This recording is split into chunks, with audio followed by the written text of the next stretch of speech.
9 de la mañana con 5 minutos, 9 de la mañana con 5 minutos, continuamos con más con el juego de las noticias. El ingeniero Gabriel Arroba se fue ya rapidito porque tenía temas laborales, pero nosotros continuamos. Vamos con el resumen de noticias y luego tenemos una súper entrevista con la ministra de Trabajo, Ivonne Núñez. Así que vamos con el resumen de noticias, Víctor. El presidente Daniel Noboa, mediante decreto número 511, derogó 5 decretos ejecutivos referentes a indultos presidenciales a personas privadas de la libertad sentenciados, dejando sin efecto normativas que beneficiaban a presos con enfermedades graves o condenas menores que fueron suscritos por el entonces mandatario Guillermo Lasso. 9 de la mañana con 7 minutos. Hoy, este jueves, 23 de enero, desde las 11 de la mañana con 30 minutos, la Corte Constitucional tomará una decisión sobre el decreto 500. Decidirá sobre la ausencia temporal por fuerza mayor de Daniel Noboa para hacer campaña electoral y el encargo de la presidencia de la República a Cynthia Gelibert en lugar de la vicepresidenta Verónica Abad. 9 de la mañana con 7 minutos, tras la vacancia legislativa desde el pasado 8 de enero, la Asamblea Nacional retomará sus actividades hoy jueves 23 de enero. Al menos 99 asambleístas suplentes participarán en las sesiones del Legislativo. De los 96 asambleístas que serán parte de la contienda electoral, 79 solicitaron licencia sin sueldo. Yadira Saltos es la nueva vicepresidenta del Consejo de Participación Ciudadana en lugar de Joana Verdesoto, con votos de los consejeros de la autodenominada Liga Azul. La remoción de Verdesoto de la vicepresidencia quedó en firme. Asimismo, con 4 votos a favor, el Pleno ratificó la designación de Raúl González Carrión como superintendente de bancos en lugar de Roberto Romero Bonbuchwal, tras un fallo de la Corte Constitucional. Y para finalizar, la abogada Mónica Jaramillo, presidenta del Observatorio de Control Ciudadano, presentó una denuncia en Fiscalía en contra de Augusto Verduga y Yadira Saltos por presunta obstrucción a la justicia, puesto que señala que ambos han buscado dilatar el desenlace del caso de la Liga Azul en el TCE, proceso que puede derivar en la destitución de los consejeros de Participación Ciudadana y Control Social. 9 de la mañana con 8 minutos, esto fue el resumen de noticias. Bueno, gracias Jenny por el resumen de noticias. Ya es momento, 9 de la mañana con 9 minutos. Tenemos acá en el estudio de Radio Sucre en la ciudad de Guayaquil a la ministra del Trabajo, Ivonne Núñez. Ministra, muy buenos días, muchísimas gracias por estar acá con nosotros. Muy buenos días a usted y a todos quienes nos escuchan y nos ven en este importante medio de comunicación. Aquí estoy a las órdenes para comparecer en mi condición de ministra del Trabajo. Tenemos muchísimos temas para topar, para conversar, ministra. Siempre es importante hablar con los funcionarios de cartera de Estado porque la ciudadanía muchas veces tiene muchas dudas. Y algo que hemos visto en redes sociales ha sido un proyecto que lidera esta cartera de Estado como la Ruta de la Empleabilidad. Quisiera que nos comente un poco más sobre este proyecto, a quiénes va dirigido y bueno, las directrices y enfoques que tiene este proyecto. Sí, bien, este proyecto de Ruta de la Empleabilidad nació como una posibilidad de conseguir más empleo para nuestros jóvenes, pero de manera más directa, como nosotros decimos en el ministerio, face to face, liderado evidentemente este proyecto por nuestro presidente Daniel Noboa Sin. Una vez que surge y entra en vigencia la ley del empleo para jóvenes con los incentivos tributarios, nos pusimos a pensar con el señor presidente y dijimos, vamos a una cercanía más directa, ir a las empresas.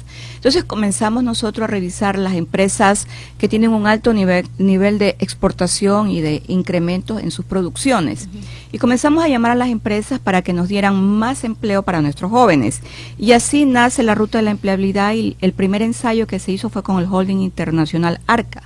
De 9.000 empleos a nivel nacional que ellos tienen, aceptaron darnos el 10%, pues los 900 jóvenes ya ingresaron a trabajar al grupo ARCA a nivel nacional. Y de esa manera surge la posibilidad de esta cercanía directa con todas las empresas y hacer el mapeo, es decir, el resultado después de 3-4 meses, cuántos compromisos se han cumplido. Nosotros hemos visitado hasta la presente fecha 7 provincias a nivel nacional y más de 22 empresas han aceptado Ruta de la Empleabilidad, sobre todo las empresas que tienen un nivel muy alto de exportación, sea en productos que salen de la tierra, como la empresa Provefruit, me estoy refiriendo al brócoli. Esta es la empresa de mayor exportación de brócoli para Europa, Estados Unidos y para Japón.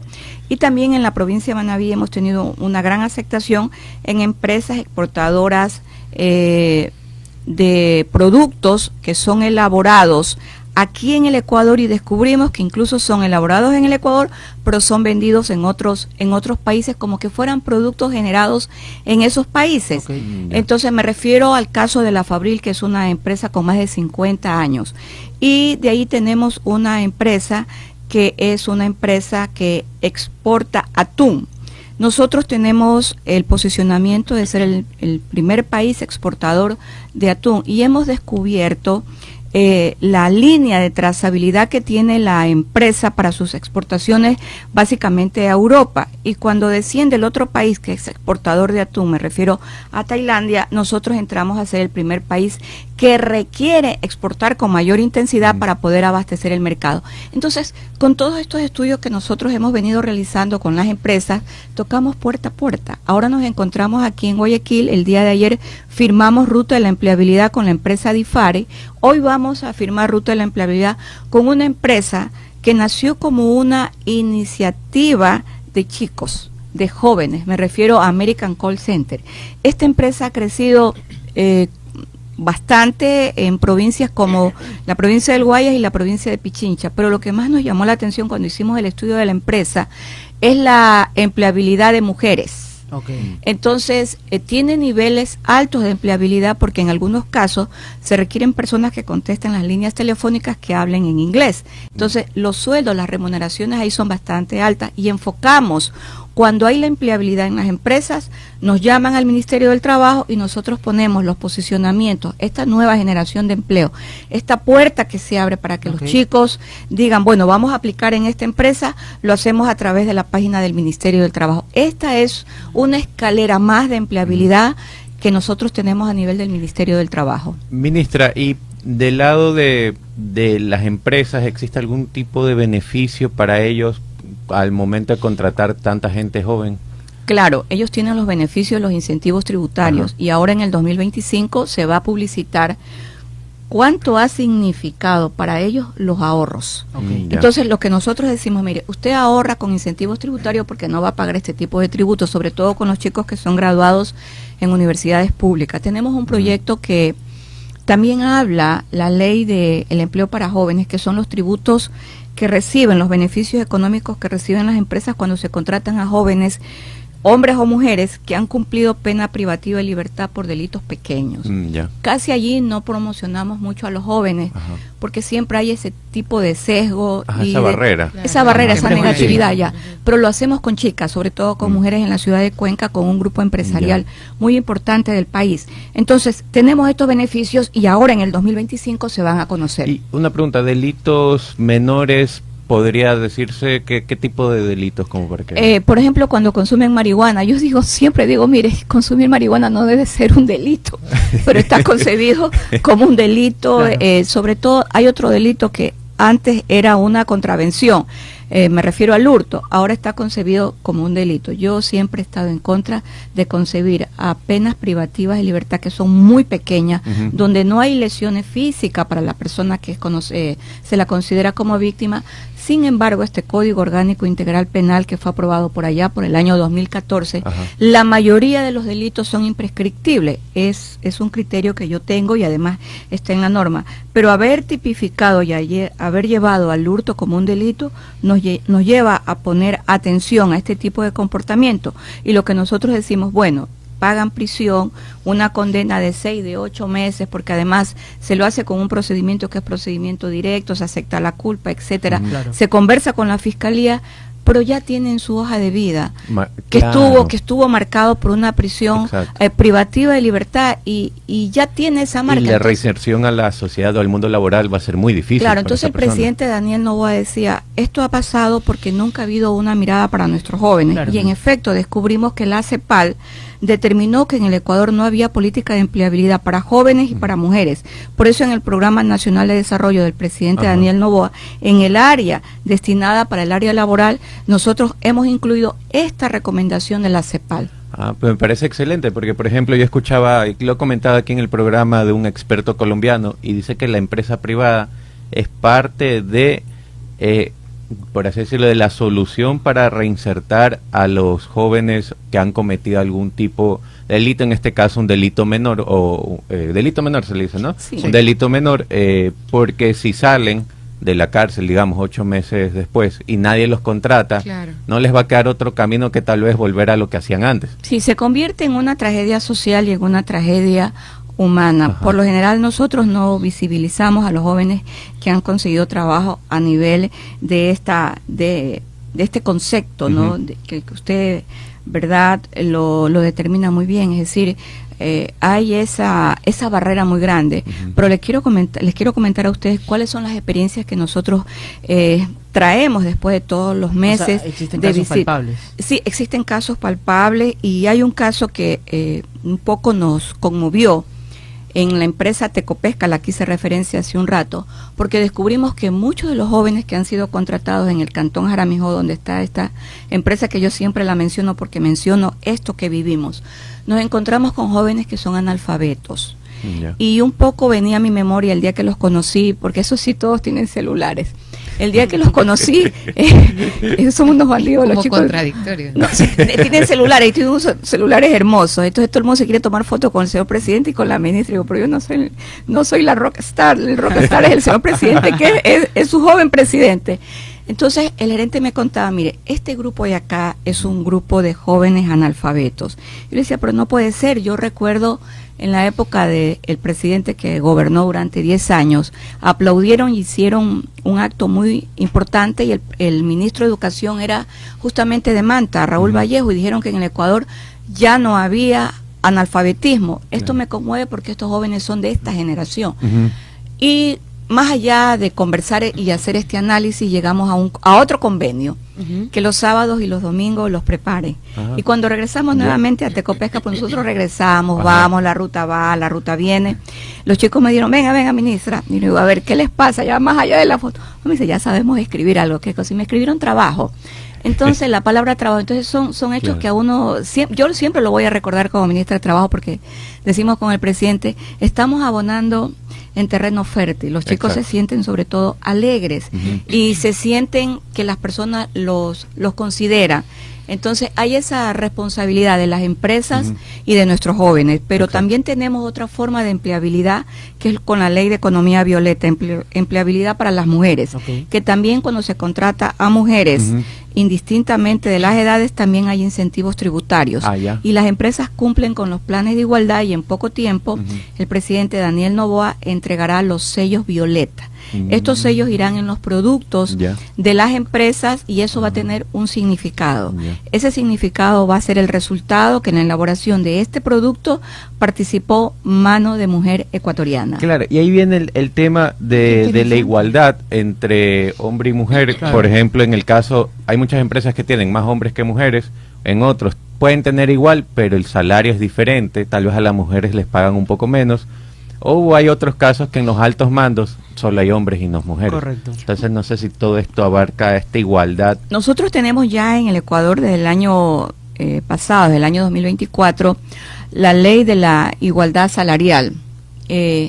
No ha sido fácil esta ley, y el legislativo pidió que el Ministerio de Trabajo elabore el reglamento de la igualdad de remuneraciones. Ujú. El reglamento ya ha sido elaborado. En pocas horas el registro oficial ya va a publicar el reglamento de la igualdad salarial, y el Ecuador se convierte de esta manera en un país Ujú. que genera una legislación laboral moderna, Ya. pero que también reconoce derechos, como el tema de la igualdad salarial. Y Ajá. nosotros ya hemos compartido Ujú.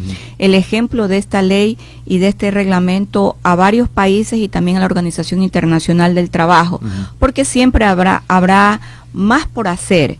Pero este reglamento reconoce básicamente que las empresas tienen que entrar a un proceso de capacitación de 40 horas al año. Ya. Y ahí va a tener la participación directa de los expertos. Ujú. Pero estamos sentando las bases para Claro. lo que usted dice, la igualdad de salario, la igualdad de remuneraciones. Evidentemente, cuando se van a incumplir estas disposiciones normativas, vienen las famosas sanciones, pero nosotros no tenemos un Ministerio del Trabajo que perciba o que conciba que la sanción es el inicio para el conocimiento, es a la inversa.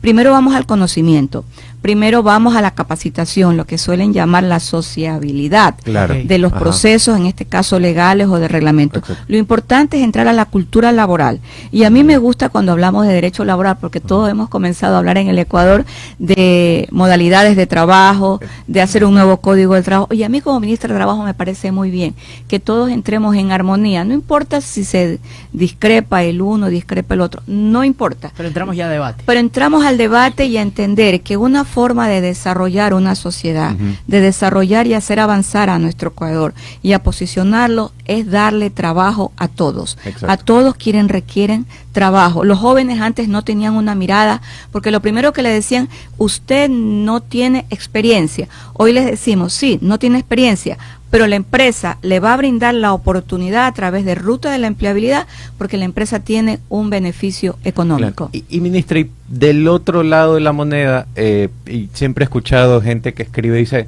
me parece perfecto lo de los jóvenes y el empleo, pero ¿qué pasa del otro lado? A veces personas de 40 para arriba, 55, 60, se les complica mucho conseguir empleo, o tal vez hay muchas empresas privadas que antes de que cumplan 20 años en trabajo ya llegan a un acuerdo y deja de trabajar.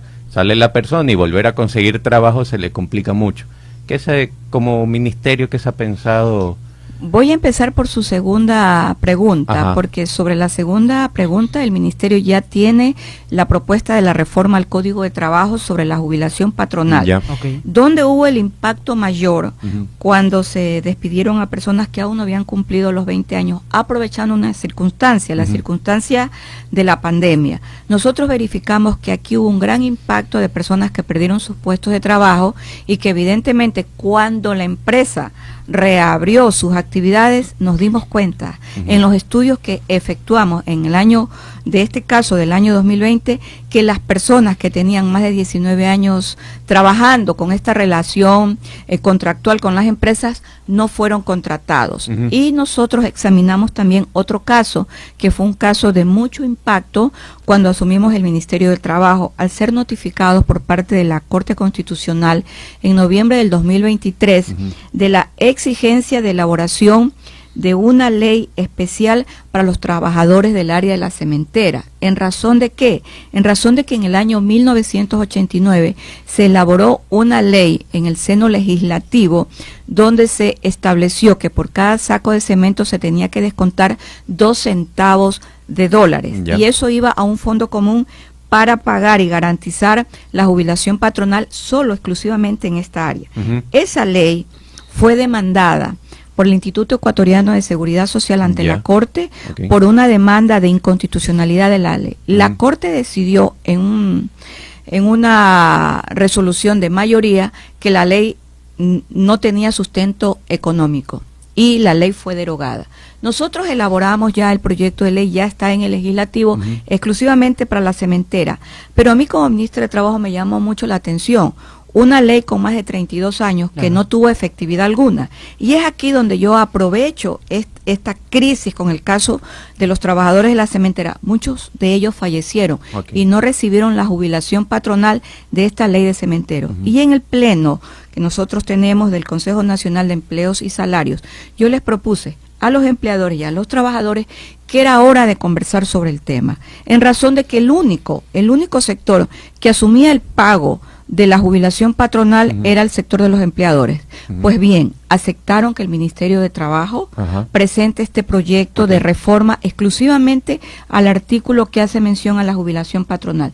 De ahora en adelante, cuando ya se apruebe esta reforma, los dos sectores harán el aporte que irá a un fideicomiso, trabajadores y empleadores. Y cuando el trabajador, por decirle un caso, se traslada a otra empresa, su fideicomiso sigue intacto y las aportaciones seguirán abonándose por parte del siguiente empleador. Es decir, que nosotros tenemos una visión general. Yo le agradezco porque su pregunta es una pregunta de mucha trascendencia, en razón que a nosotros como Ministerio de Trabajo sí nos preocupa del hecho de que cuando las personas llegan a cumplir ya 19 años y están a punto de cumplir 20 años, son desvinculados de las instituciones del sector privado. Ajá.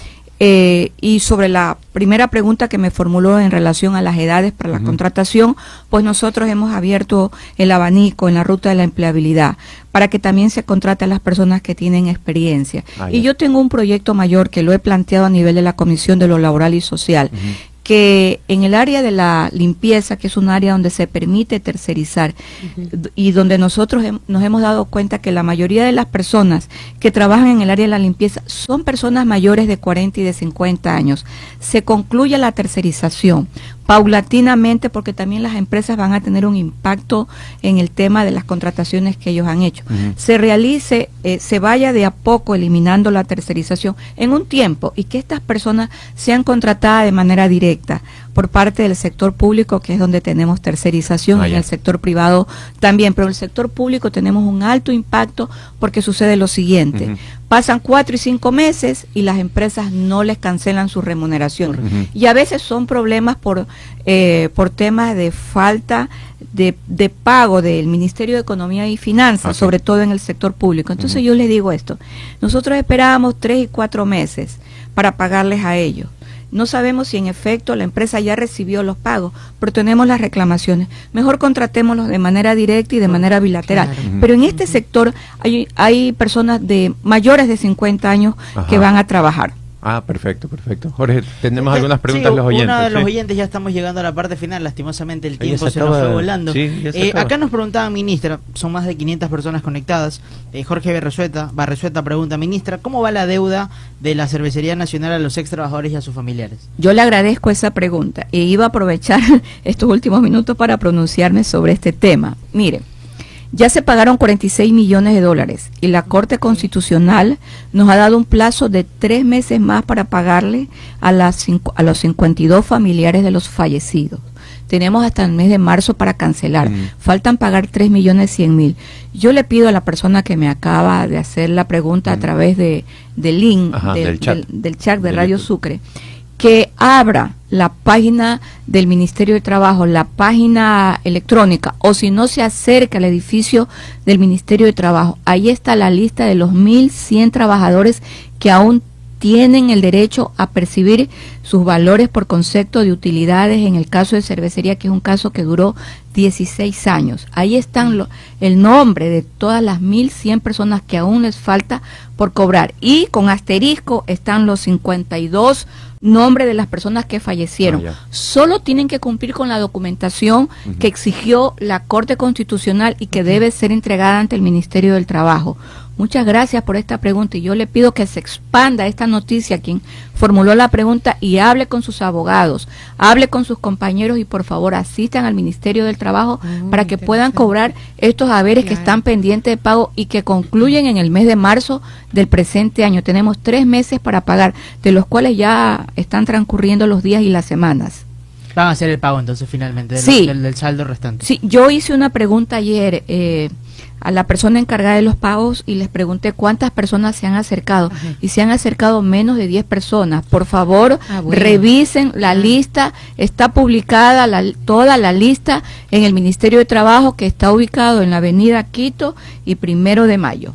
Entonces una vez más que se acerquen, ministra, ¿no? Sí, que se acerquen y entreguen la documentación, que es muy sencilla, es una documentación que tienen que realizarla ante una notaría pública y la Corte Constitucional nos ha dicho, estos son los documentos, inmediatamente acredítese. Claro, como primer paso, acérquese al ministerio y ya luego desarrolla todo el resto, ¿no? Así es. Bueno, ministra, un tema muy claro, hemos hablado mucho de la ruta de la empleabilidad, todo el trabajo que está haciendo el Ministerio del Trabajo. Agradecerle, ya estamos llegando a la parte final. Muchísimas gracias por haber estado con nosotros, ministra. No, gracias a ustedes e invítenme siempre para ir viendo cómo va evolucionando nuestra ruta de la empleabilidad. La próxima semana tenemos una reunión de todos los ministros de trabajo del mundo y vamos a hablar de la ruta de la empleabilidad como una política ejemplar de darle trabajo a nuestros jóvenes, que es el sector más grande que hay de personas que no tienen empleo en el mundo. Entonces estamos invitados para comparecer con el ejemplo de esta política laboral del presidente Daniel Noboa Sim.